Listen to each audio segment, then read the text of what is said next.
Welcome to the Ask Historians podcast.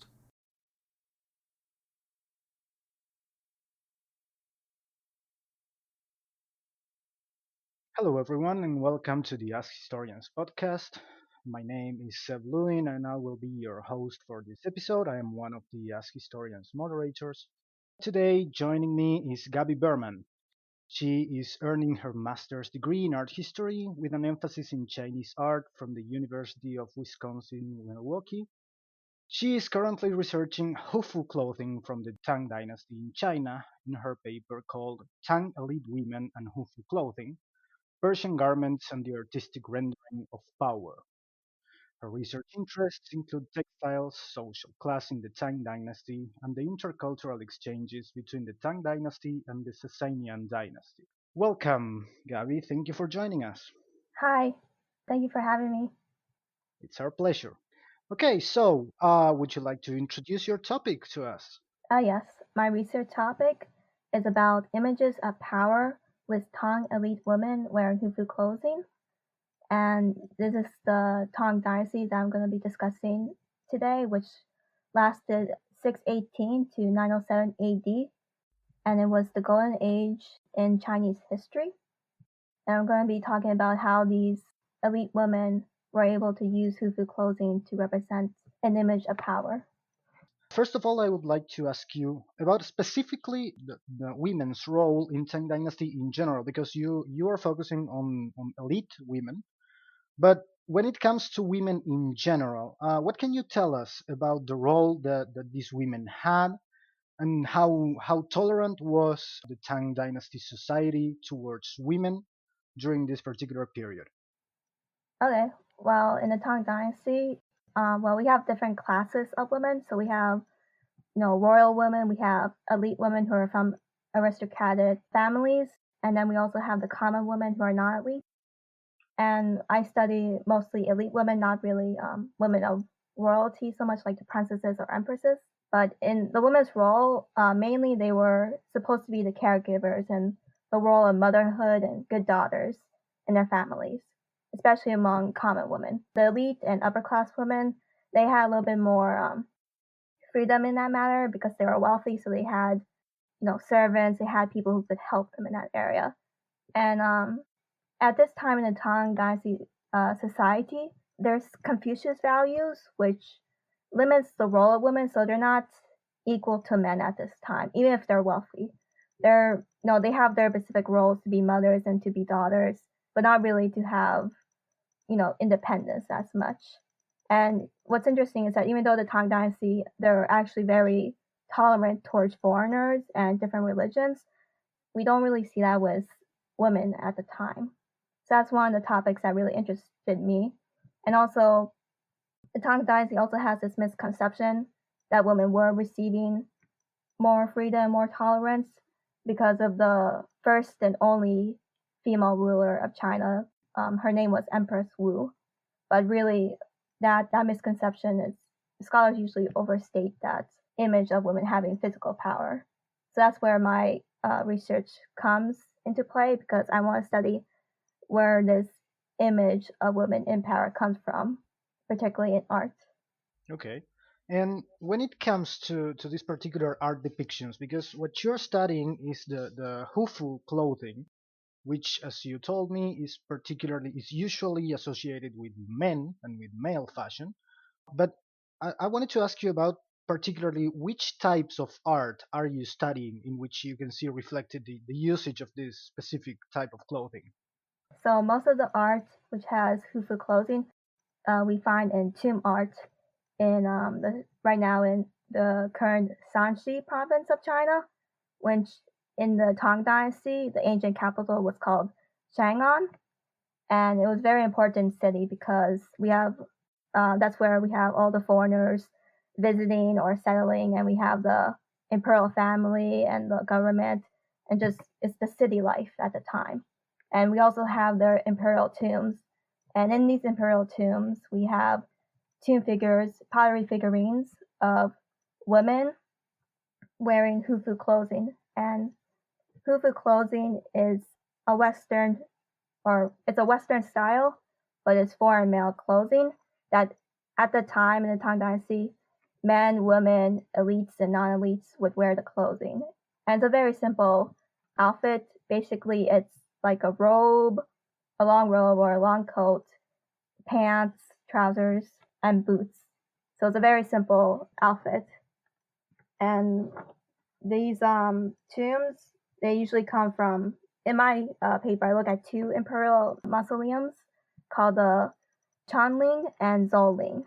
And they're very big complexes, and they have some tombs that are open that we can see these little figurines. Whenever we analyze history of art, because I'm also an art historian, but I specialize in musicology, there's always there tends to be two sides to what we are analyzing when looking at an art piece.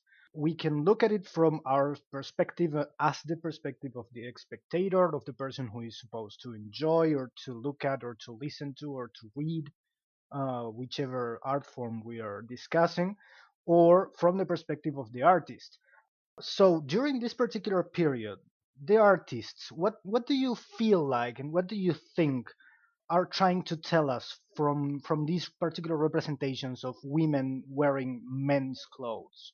For the instance, the tomb art of the figurines, I think the artists who are capturing these women in Hufu, they're just trying to respond to what was happening in Chang'an, the city. It's a time where many women are wearing different fashions, and it's just very popular at the time. And they just want to capture how stylish these women are. And I think what's good about Hufu compared to other art that depicts women is that we're seeing women as the creators of this fashion, because in other art forms, they're more of the subject matter with a male perspective. But what's interesting in the tomb art is that even if it's a male artist capturing them, it's them creating the fashion, how they're depicted in it. So I think that gives us a new perspective in art history in this kind of topic. And it's very clear when you look at women in Hufu and women in traditional clothing, their postures and just their environment is different. They have more independence and they're having more fun. So I think that's interesting about this topic. So, if I'm understanding you correctly, what you're telling me is that during this particular period, we see, at least not when it comes to political power, but we see a form, or at least a relative form of empowerment when it came to women wearing this type of clothing, because it allowed them to have more physical freedom and liberty when it comes to enjoying themselves.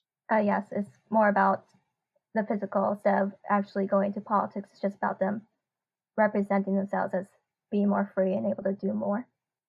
That's interesting to me because it speaks to me about performativity and gender roles at a time in which, at least from the perspective of an outsider, because I do not specialize in this particular time period nor region of the world, I probably wouldn't have expected to see art depictions of women who are enjoying themselves and who are having fun with their clothing and in the way they show themselves to their society and to their families and to, I'd imagine, their spouses in some cases. Do you, during your research, have you come across any information relating to their roles within their own families? I have, when researching elite women, again with Confucius values, even in the Tang Dynasty, a woman is supposed to be the mother figure and the good daughter. And what's interesting, if you're a wealthy elite, you have more freedom. You don't have to be directly the caregiver. You can do things on your own because you have help. You have people to do things for you. And even if a woman chose to wear hufu, it was positive. It wasn't not negative, because in the Tang Dynasty we have the Silk Road, and foreigners are bringing so many goods, new things, and the elites are really interested in these cultures. So it was okay for people to wear different clothes, to see what foreigners are doing, to try on new makeup, eat new foods. So it was interesting to them, and it wasn't looked down upon. That's very interesting because also when you mentioned earlier that even though there was a certain level of tolerance in the Tang Dynasty towards foreigners, that tolerance didn't necessarily apply to women themselves. So there's an interesting disconnect between what what Confucianism and what society wanted women to be and to behave like, and the fact that even though there were all of these very specific gender roles and stereotypes that had to be fulfilled, there was some level of leeway when it came to them choosing what they could wear, choosing to defy some of those, at the very least some of those gender stereotypes with the clothing they were wearing.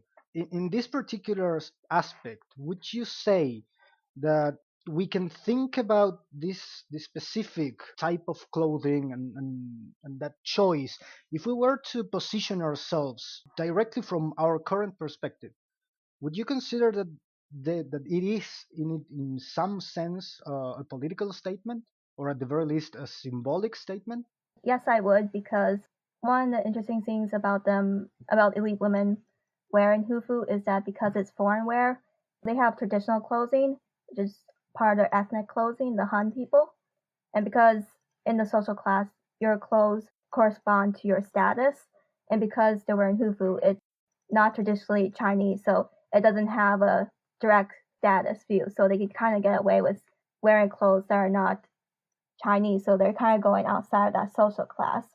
So it doesn't have to be strictly watched. So when people viewed women wearing hufu, they did not think of them going outside of their gender. They just noticed that they were wearing foreign clothing that had nothing to do with the system of categorizing traditional clothing.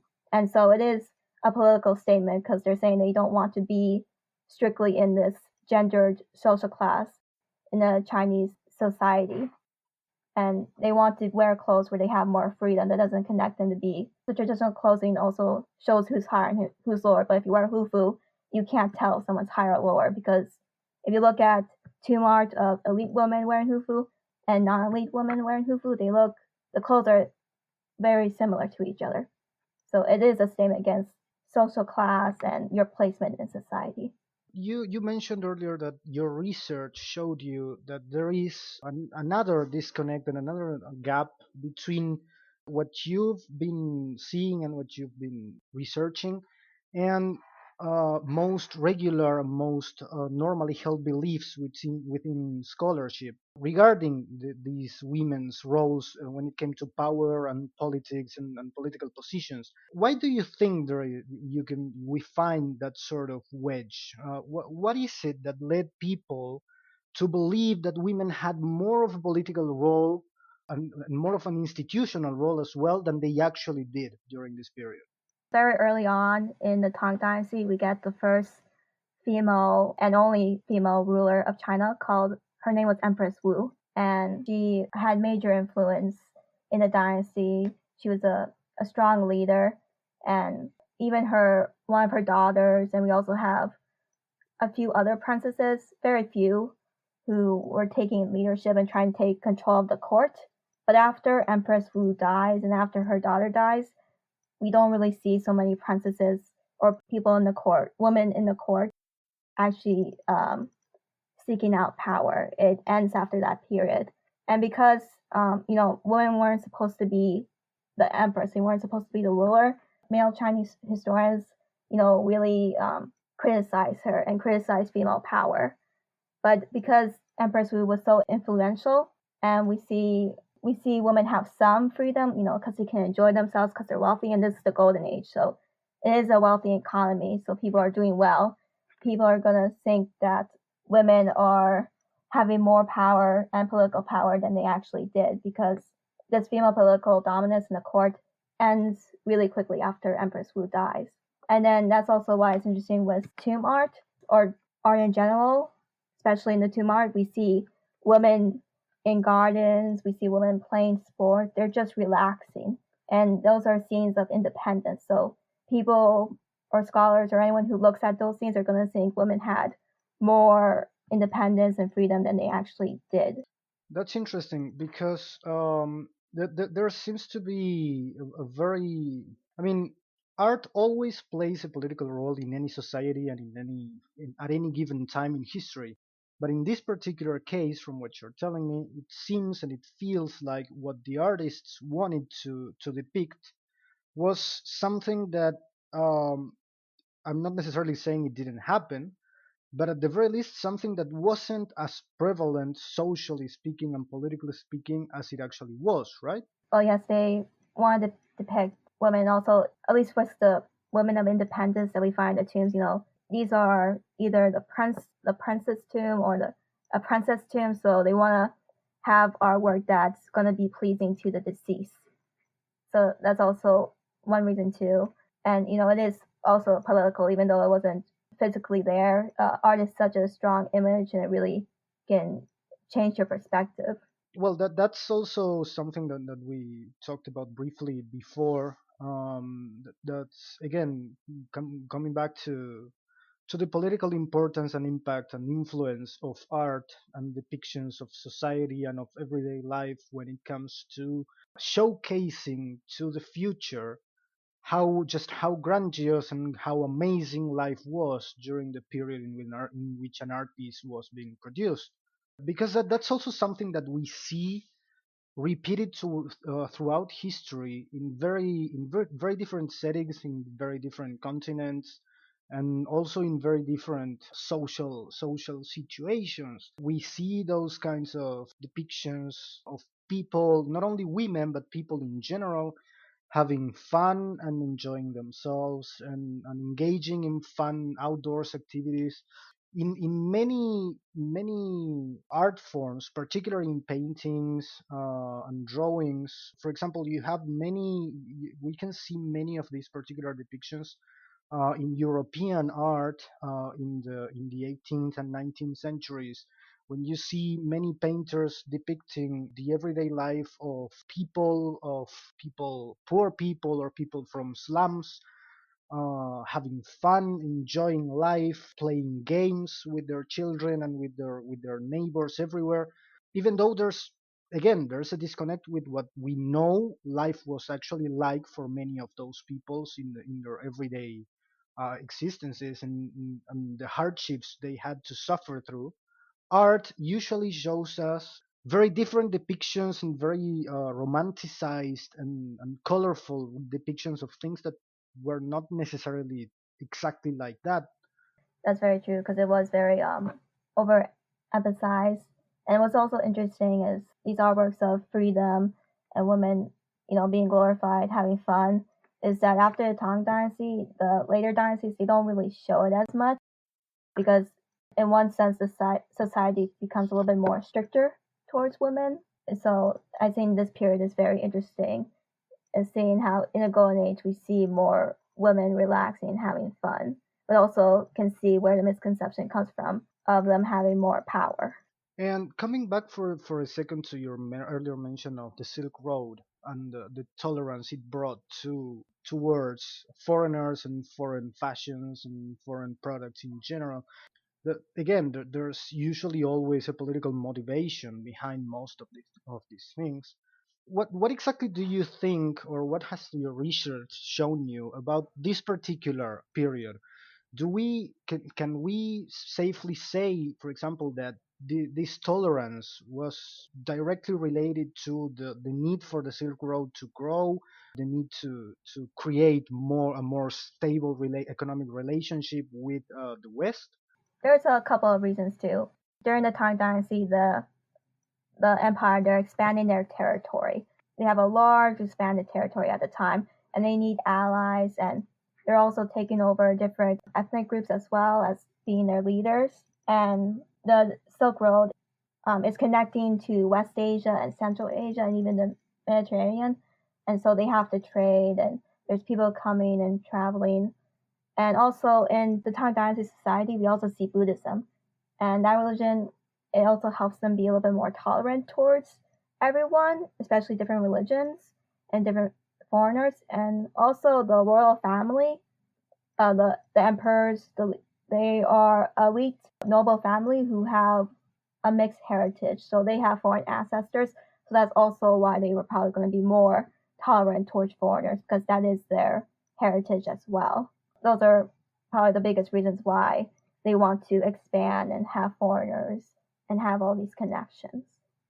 And during the later period in which you say that the rules became considerably stricter towards women, did this also apply to foreigners and to trade and to foreign relations in general? They still had people coming and trading with them. It's just in the later dynasties, we see, like in the Song Dynasty, we have Neo-Confucianism come back, where they're emphasizing men being in charge of the household again, and they have stricter rules for women and how they behave and their marriage life is going to be like. But we still had foreigners coming and trading. And the interesting thing about Hufu is that Hufu doesn't start in the Tang Dynasty. It can go way back to the Warring State period. That's very far back. And so people are always coming and going in the dynasty. This is nothing new. What is different in the Tang Dynasty is that there's a resurgence in the Silk Road. Like it's the period where there's the largest amount of foreigners coming and going. So that's what's different about the merchants coming to the Tang Dynasty than previous and later dynasties. That this is the largest moment of foreigners and the Chinese people interacting with each other and foreigners residing in China. So, from what you're telling me, what I assume is that in essence, the reality of women's roles didn't necessarily change with foreign policy or with trade policy. It just coincided during the Tang period with a relatively more relaxed set of rules and societal standards. It wasn't necessarily 100% connected to the trade relations and to tolerance to foreigners and foreign products. Different rulers and later dynasties, so it also depends on the ruling family, how good the economy is, what are they going to do to fix the empire, and what they think needs to change. So that's also factors into how they're going to place women in society. Okay, something else I wanted to ask you, something more related uh, to our current context and situation. Um, First of all, I'd like to know what led you specifically towards this particular subject and research area. What is it that interests you in this period, in these particular women, this very specific set of foreign clothing? I was first interested in this topic because I love studying Chinese art history, and I wanted to study the Tang Dynasty because it's the golden age. I really liked hearing how it was just so open to different foreigners and different religions, and also specifically the Persian culture, like we would call them the Persians in that time, the Sassanian Empire, so the Persian Empire. Then we also have another Iranian group called the Sasanians, but in the time of this dynasty, they had new fashions coming inside for women to try and to express themselves. And one of these fashions was Persian fashions. And in my research, I connect the Persian or Iranian culture clothing to Hufu. But even before Hufu, we have Persian clothing influencing women's fashion and also their textiles. So that's what really drew me in, was to study this connection between the Chinese and the Persian culture and how their clothing was influenced from this positive interaction, and why it was the Persian culture and why did they choose Hufu to represent that. Uh-huh. And and so you've given me an excellent question. Why do you think they chose specifically the Hufu? The first reason is because it was more freedom, and also traditional Chinese clothes. They had different outfits, but generally it can be like a short robe and a long high waisted skirt. And that's not always comfortable to wear when you're riding a horse. And if you're going to have fun activities like horseback riding, which was very popular for them, you need something that's more comfortable to wear. And also, even if it's a common woman who's not a weak woman, if she's doing like male labor, to help her family, she's going to wear like male clothing, a long robe and trousers, because that's just easier to work in. So it makes sense for women just to play sports or when they're doing their work is to wear male clothing than traditional clothing. So it is about comfort, but also independence and freedom. And it's something different. And in this time, the elites want to try everything new, and everything they see in Changhan is an interest to them. So they want to try these foreign clothing. That's fascinating because it also, again, it ties in with the very usually obscured or ignored correlation when it comes to practicality and symbolism and political statements. Because many times across history, in many different cultures, we've seen people making very important fashion decisions that were in some sense related to being comfortable and being able to perform certain activities and duties in a more comfortable manner, but which again, as you were saying, it has a very, very powerful correlation with the very idea of independence and of empowerment in itself, right? Yes, it does. And just being comfortable what you're wearing in what you're wearing. Okay. Something else I also wanted to ask you was about how you've been handling archival work and research and engaging with your sources during this very peculiar and very complex time which we're going through today. Well, I think the good thing is that I started doing my research a year ago, so I had a lot of access to begin with in securing books, and also I always had the access of going online to view museums and their artwork, so that's still accessible for me today. But the hardest part I would say right now is if I need to secure a book and I need to get their image, it's a little bit harder because the response is slower. But that's probably the factor that's been hindering me the most. But so far it's been okay because I already had most of the resources that I needed, and also I don't have to look for new sources. I already know what source I need, so even if I did need to get another source, I can get a lot quicker. So it was good that I had started this research earlier. I'm still trying to adapt to the new situation and trying to make sure that I have everything I need. It hasn't been that much of a problem for me so far. Well, I'm very glad to hear that. Because many people have found the COVID crisis very challenging because it changed the way in which many historians viewed and related with their sources and with the evidence they had to go through. Many people were very, very used to actually being physically inside a library or a national archive or regional archive, manipulating and feeling, physically feeling the sources and the materials they're dealing with. But it's interesting because what I wanted to ask you about this particular subject when it comes to doing archival work and specific research is that some people in the art history world, specifically people who deal with the plastic arts and with paintings and drawings and sculptures, I've come across some people who have a feeling that not being able to stand in front of the painting is extremely complicated to them, and some other people are just perfectly fine with a digitized copy or version of the work. From what you're telling me, it seems that you are comfortable with just working specifically with digitized versions and copies, right? I am. I mean, I do find it always better to view it physically because then, right, it's always different than how it looks digitally.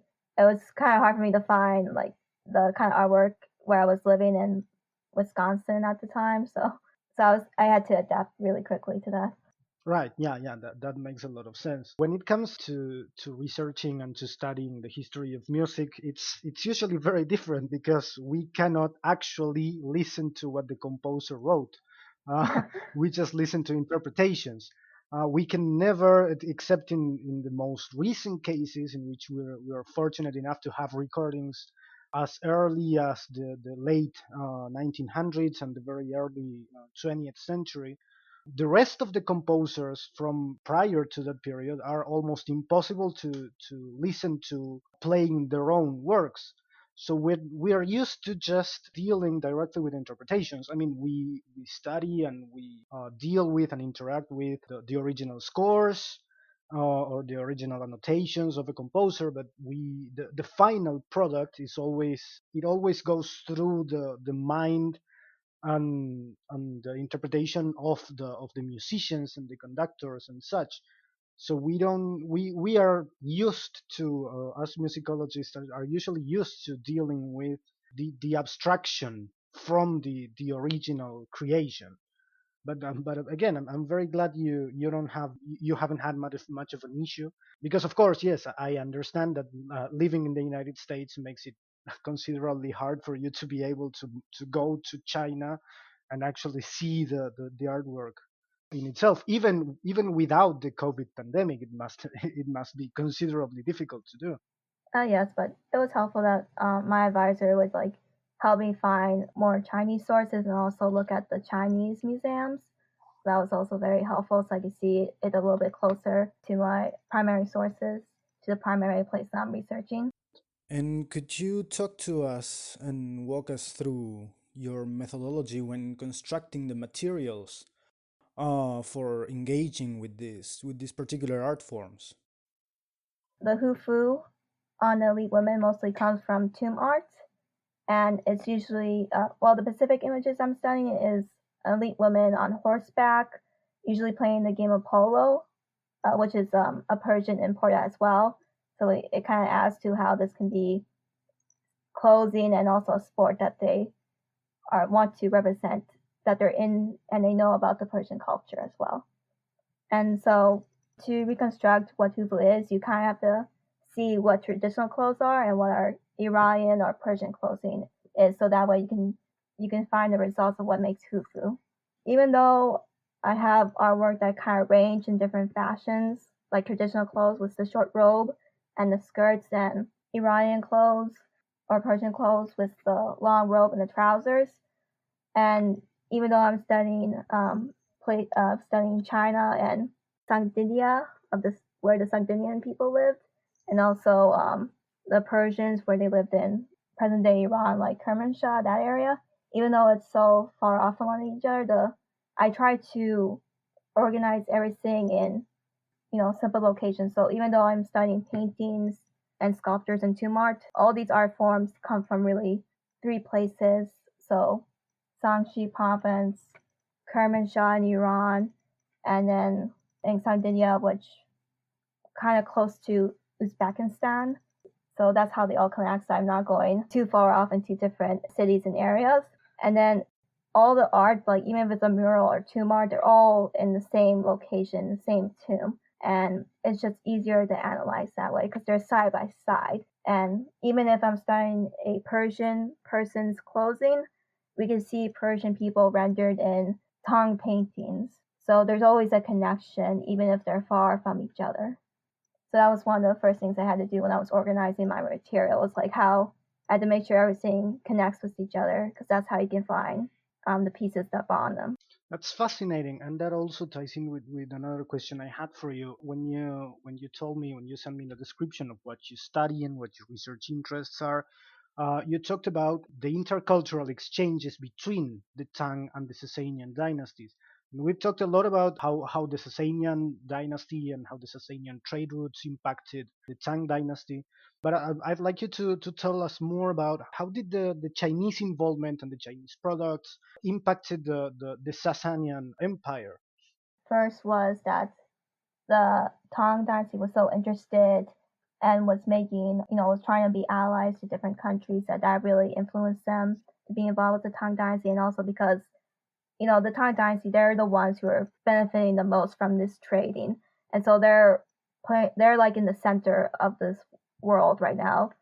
So everyone's going to want to be involved with them. And so why would you not want to be involved with the rulers? And we also have images of visitors, like the royal family visiting the Tang rulers, and they're rendered in court art.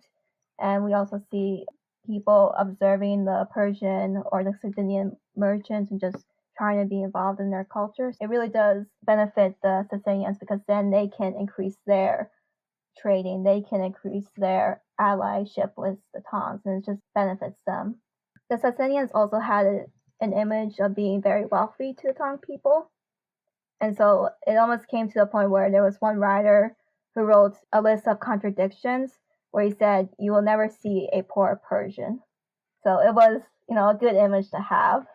If the Tang dynasty had a perception of the Sasanians being extremely wealthy and of being an important ally to keep, an important ally to have, Do you think that there could be some sort of correlation or interaction between this particular fact and again the idea of allowing elite women to wear this kind of clothing? I mean, if the Sassanians were perceived to be that level of wealthy and superior culture, in a sense, do you think that allowing the elite Tang women to wear this type of clothing was a way of mirroring this very important culture? I would. It was also or anyone could wear hufu, and I think it shows when you're wearing like foreign clothing. Also shows to other women that you're educated about this other culture. And a lot of people from the Tang court were trying new foreign outfits and buying foreign goods. So it had a positive impact and a positive image for them. And also the Persian culture, it didn't just start with hufu, but we also see Persian clothing in earlier images as well. It wasn't just male clothing, but also like Persian female clothing, like the skirts. So there was always something we could connect to the Persian culture as well. So it kind of makes sense that they would also try different outfits from that kind of culture. Well, this has been very informative and very, very, very interesting. I think I've said the word interesting many times over this particular recording. Thank you very much, Gaby, for joining me and for joining all of us at the Ask Historians podcast. Well, thank you very much for being with us and for enlightening us about this particular period and all of these things regarding women's roles in politics and foreign policy, and many things that usually, when one looks at a painting, maybe those things don't necessarily spring to mind immediately. But it's fascinating to see work being done around these things regarding the meaning behind these particular pieces of art. So thank you very much. Oh, thank you for having me. You've been listening to the Ask Historians podcast. Please support us at patreon.com/askhistorians. Find more history like this by following us on Twitter and Facebook, and by visiting us at askhistorians.reddit.com and ask hundreds of historians and enthusiasts anything you want to know about history.